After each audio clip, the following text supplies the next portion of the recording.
ẹ̀yin èèyàn lé èwo lẹ ṣe ṣàlàáfíà ní abá yín ṣe dáadáa lẹ wà àwọn aráalé ń kọ́ gist tèmi wọ́n ní bàbá kábíyèsí wọ́n nínú wọn dùn o nígbà tí kábíyèsí sọ good news fún wọn nípa Queen Naomi.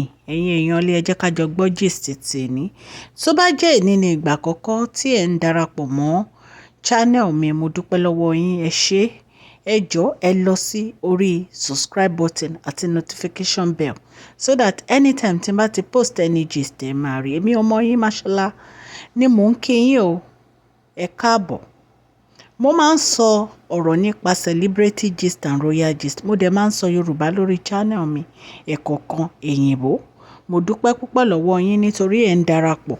Ọlọ́run Elédùmarè á ràn yín lọ́wọ́ o. ẹ share, ẹ like, ẹ subscribe. God Almighty will bless you. ẹ̀yin èèyàn lé gist tèmi nìyẹn. wọ́n ní inú bàbá kábíyèsí dùn. gbogbo yín ṣàlẹ̀ gbọ́ gist tá a ṣe nígbà tí kábíyèsí lọ sí ọ̀dọ̀ Queen Naomi lẹ́kọ̀ọ́ tí wọ́n lọ bẹ̀ wọ́n kó tó dé pé wọ́n fi ráàyè jọ sọ̀rọ̀.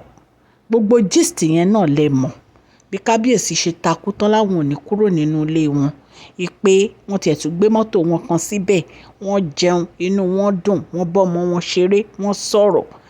ibẹ̀ náà ni kábíyèsí ti ń sọ̀rọ̀ nípa Ashley wípé àwọn ọmọ ìpa Ashley betray Queen Naomi o, ìpè Queen Naomi má bínú allegedly bá a ṣe gbọ́.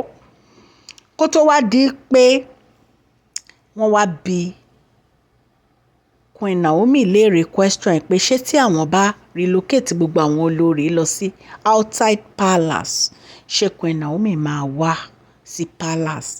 ṣùgbọ́n ṣé ẹ mọ̀ pé Queen Naomi ò dá wọn lóhùn, ṣùgbọ́n later wọ́n break news fún kábíyèsí. inú bàbá kábíyèsí dùn nígbà tí wọ́n gbọ́ good news. ẹ jẹ́ ká jọ máa gbọ́ gist lọ. èèyàn lé kí nìdí tí kábíyèsí fẹ́ kí Queen Naomi padà wá sínú palace? question tó yẹ ká bira wa nìyẹn. ìdí alákọ̀ọ́kọ́ tí kábíyèsí sọ, wọ́n ní pé ọkàn àwọn máa ń balẹ̀ níbi tí Queen Naomi bá wà. ẹlẹ́ẹ̀kejì ni pé kò sí olórí kankan tó ń so oúnjẹ tí kábíyèsí ń jẹ lẹ́nu fún wọn except Queen Naomi. ṣé ẹ mọ̀ pé pẹ̀lú bí Queen Naomi ò ṣe sí palace yẹn, kábíyèsí sì máa lọ ń gba oúnjẹ, wọ́n á order oúnjẹ pé lákùrẹ́ pé kán gbé wá sí Ifẹ̀ every time. nítorí pé Queen Naomi nìkan ni wọ́n trust nínú gbogbo àwọn ìyàwó wọn. ẹ tún rántí ilẹ̀kùn kábíyèsí ti chamber wọn, fingerprint Queen Naomi nìkan ló lè ṣílẹ̀kùn kábíyèsí. ẹ̀yin èèyàn lé kì í ṣe nǹkan kékeré o. gbogbo àwọn ìyàwó tí kábíyèsí fẹ́ tán wà ní palace wọ́n kàn wá as decoration ni o, as palace wife. nǹkan tó wà fún nìyẹn. tí kábíyèsí bá ń sọ fún yín pé àwọn nífẹ̀ẹ́ Queen Naomi, àwọn nífẹ̀ẹ́ Queen Naomi, ọ̀rọ̀ tó lágbára ni, ọ̀rọ̀ tó nípọn ni, ọ̀rọ̀ tó lágbára ni. nǹkan tí Mariam àti Ashley fi Dr. Elizabeth ṣe yẹ̀yẹ́ nìyẹn, ṣùgbọ́n ọmọ àgbà ni Dr. Elizabeth. ó ti gbà ká mú pé ẹni wájú ni Queen Naomi, òun ò dẹ̀ ní láti rin wọn fín. kábíyèsí dẹ̀ ti sọ gbogbo ọ̀rọ̀ yìí fún kó tó di pé wọ́n fẹ́, ó dẹ̀ understand torí inú ẹ̀ dá. yàtọ̀ sí àwọn alábàgebè obìnrin tí kábíyèsí kó sínú palace tí wọn ò mọrú èèyàn tán jẹ́. ẹ̀yin èèyàn lé so ìdí nìyẹn tí kábíyèsí láwọn fẹ́ yàwó àwọn padà, àwọn fẹ́ yàwó àwọn padà, àwọn fẹ́ yàwó àwọn padà. ẹ dẹ̀ rí i pé láti ọjọ́ tí Queen Naomi ti ń reject kábíyèsí, kábíyèsí ò pẹ̀yìn dà, kábíyèsí ò go back. ọ̀rọ̀ ẹyọ kan iná wọn ń tẹnu mọ́. ìfẹ́ lágbára o, ìfẹ́ lágbára, ìfẹ́ òtítọ́ lágbára. ẹ̀yin èèyàn lé ẹ jẹ́ ká jọ máa gbọ́ gist tèmi lọ. wọ́n ní láti ìgbà tí gbogbo ọ̀rọ̀ yìí ti bẹ̀rẹ̀, wọ́n ní kábíyèsí inú wọn ò dùn, wọn ò wà concentrated, wọn ò ní fọkànbalẹ̀. wọ́n ní táwọn bá wà pẹ̀lú Queen Naomi àwọn máa ń wà protected because kí ni Queen Naomi wọ́n ń fi àdúrà jagun fún kábíyèsí. ṣé yàtọ̀ sí gbogbo àwọn olórí tán kó sínú palace tó jẹ́ pé wọ́n mọ bó ṣe ń gbàdúrà ju kọ́ máa tójú bọlé oríṣiríṣi àwọn oníṣẹ́ ìṣèkéré lọ. kábíyèsí ti mọrú àwọn ìyàwó tán kó sínú palace. ṣebí recently là ń gbẹ́ pé olórí Rónkẹ́ ló ń fẹ́ nǹkan sẹ́yìn ẹ̀yìn chamber kábíyèsí allegedly bá a ṣe gbọ́. Kí ni kábíyèsí fẹ́ ṣe sí gbogbo àwọn yẹn? Ṣùgbọ́n tá a bá ń sọ̀rọ̀ nípa ẹ̀mí mímọ́, tá a bá ń sọ̀rọ̀ nípa àdúrà ìjìnlẹ̀, ọwọ́ Queen Naomi ló wà. Ṣèyàn á fi irú ìyàwó báyẹn sílẹ̀, á wá lọ gbé counterfeit á gbé sínú palace. Ẹ rè pé kábíyèsí ò mọ nǹkan tó ń ṣe ni? Kábíyèsí mọ nǹkan tó ń ṣe dáadáa. Ẹ̀yin èèyàn lé, kì í ṣe nǹkan kékeré o, no be small thing rárá. So rejoice yìí, good news yìí ló mú kí bàbá kábíyèsí kan wá rejoice, torí bàbá kábíyèsí gan wọ́n ní ìfọ̀kànbalẹ̀ pẹ̀lú Queen Naomi. Wọ́n mọ̀ pé ìyàwó àtàtà ìyàwó gidi ni Queen Naomi. Ẹ wo láti joy tí kábíyèsí àti Queen Naomi ń jà, ẹ rí kí bàbá kábíyèsí wọ́n support ọmọ wọn ni, ẹ rí pé Queen Naomi náà support, because àti Queen Naomi kọ sí bàbá kábíyèsí kì í ṣe ìhà kékeré, ìhà tó lágbára ni. Èèyàn lé, kì í ṣe nǹkan kékeré. Bàbá wọn dẹ̀ máa continue láti support wọn ni, nítorí pé bàbá kábíyèsí mọ̀ pé ìyàwó tó dáa ni wọ́n, ìyàwó alálùbáríkà, ìyàwó tó dáa ni wọ́n. Ẹ̀yin èèyàn lé, ẹ jẹ́ ká jọ máa gbọ́ gist tèmi lọ. Gbogbo ìgbà tí Queen Naomi àti ọmọ wọn ò sí nínú palace, inú kábíyèsí ò dùn. Ẹ dẹ̀ tún mọrú àwọn ìyàwó tó fẹ́, especially Mariam àti Ashley, bẹ́nu wọ́n ṣe mú yẹn. Wọ́n máa ń bú kábíyèsí all the time. Ipe kí ló dé tó ń go after Queen Naomi? Ṣáwọn ò dáa tó ni? Ṣé ọ̀rọ̀ pé dídá là ń sọ ni?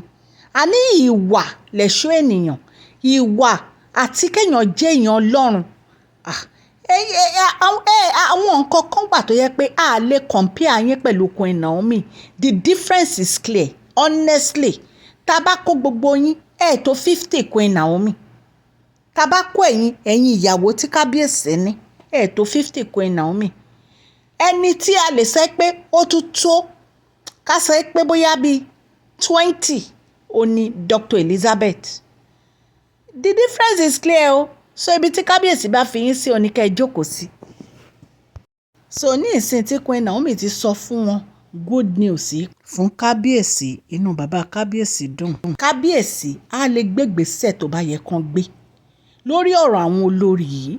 Wọn ò kúkú láwọn fẹ́ divorce yìí, wọ́n ní kẹ́ ẹ lọ ra lé ni. Ibi tí kábíyèsí bá ní ra lé fún yín sí, ẹ lọ bẹ̀, ẹ lọ máa jókòó síbẹ̀. Kábíyèsí á wá máa wò yín tán bá ti fẹ́ wá rí yín. Ṣùgbọ́n ṣé ẹ dẹ̀ mọ̀ wípé olórí Tèmítọ́pẹ́ ó ti ra lé, Dr. Elizabeth ti ra lé, olórí Rónkẹ́ ó ní pé òun rí ilé kan lẹ́kọ̀ọ́, àmọ́ bóyá ti sanwó ilé yẹn. Orí ẹ̀ la wà, orí ọ̀rọ̀ yìí la wà. The only 3 people tó ń yarí òun ni Mariam, Ashley àti Tóbi, tí wọ́n ti sọ nǹkan kan bóyá ra lé àbí wọ́n ra lé. So kábíyèsí wọ́n tiẹ̀ tún sọ nígbà yẹn pé kẹ́ anywhere tó bá ti jẹ́ Nàìjíríà lé sí, tí ò bá ṣáà ti ń ṣe òkè òkun, privilege lèyí jẹ́ fún yín. Ọlọ́run, ẹ̀yin olórí ẹ̀gbọ́n, tó bá ṣe èmi níyìn ni honestly, màá wá ilé tó nice rà sẹ́kọ̀ọ́, màá dẹ̀ máa ṣayé mi níbẹ̀. Ṣé bẹ́ẹ̀ ṣì gba táìtù olórí náà? Wọn ò kúkú gba táìtù olórí lọ́wọ́ yín, kí wàá ní wàhálà? Kí ni ìdààmú? Ẹ jẹ́ ṣe nǹkan tí ọkọ yín ní kẹ́ ṣe kíákíá kó tó wà too late. Ìgbà tí kábíyèsí béèrè lọ́wọ́ àwọn èèyàn pé kí làwọn lè ṣe lórí ọ̀rọ̀ àwọn olórí yìí, wọ́n ní pé kí wọ́n lọ bá bàbá wọn. Ẹ̀yin náà mọ̀ pé tó bá jẹ́ pé kábíyèsí ti fi ọ̀rọ̀ yìí sílẹ̀ fún bàbá láti ṣe ìgbésẹ̀ lórí ọ̀rọ̀ àwọn olórí, ṣé ẹ̀mẹ́ kí ó gba àwọn olórí wọn bá ti move pátápátá, torí ń gbà yẹn àwọn kọ̀ọ̀kan ti gbégbèsẹ̀ láti move ẹrù wọn lọ sílé tí kábíyèsí kọ́kọ́ rà fún wọn. Ṣé ẹ rántí ẹ̀yin èèyàn lé? Kábíyèsí ló fà á. Tó bá jẹ́ pé kábíyèsí tiẹ̀ jẹ́ kán move náà, kán dẹ̀ wá lọ ra ilé. Ẹ rántí ìgbà yẹn pé kán lọ ra ilé fún Dr. Elizabeth níta pé kán move lọ, kán ṣèyàwó wọn síbẹ̀. Ṣé ẹ bá pé kò bá dà? Ṣùgbọ́n nǹkan tó ba gbogbo ìjẹ́ nìyẹn. Ṣùgbọ́n wọ́n ní tí bàbá wọn lè handle ọ̀rọ̀ àwọn olórí, kán yọ̀ǹda ọ̀rọ̀ yẹn, kán yọ̀ǹda ẹ̀ fún bàbá wọn pé nǹkan tí bàbá wọn bá ti ṣe lábẹ́ gé. Tó bá ṣe yìí, gbogbo àwọn olórí wọ́n bẹ̀rù bàbá wọn, gbogbo wọn máa calm down ni. Kábíyèsí ló fún wọn ní ààyè tán fi ń ṣe pé àwọn ò ní lọ, àwọn ò ní lọ. Ṣé gbogbo àwọn tó dẹ̀ wà ní palace yẹn, àwọn ẹ̀dà tó wà ní palace yẹn tó ń gbẹ̀gùn jẹ tó ń gba bribe lọ́wọ́ àwọn olórí, wọ́n máa lé wọn dànù. Wọ́n bá ti lé wọn dànù ó ti parí. Àmọ́ nǹkan tí kábíyèsí máa ṣe o, èmi kàn ń advice, èmi kàn ń bring advice ni o. Àmọ́ nǹkan tí kábíyèsí máa ṣe torí àwọn olórí ẹ mọ̀ pé iná ọmọ rárá ni wọ́n nínú tìbí, ó yẹ kó yé yín. Ọlọ́run Elédùmarè ó máa kọ́ kábíyèsí, á kọ́ wọn mọ̀ ṣe. Ọlọ́run á jà fún Naomi gbogbo ọwọ́ tí wọ́n. Ọlọ́run á jà fún Naomi o. Ọlọ́run á dẹ̀ kọ́ kábíyèsí ní nǹkan tán máa ṣe. Ṣùgbọ́n mo mọ̀ pé àdúrà máa borí.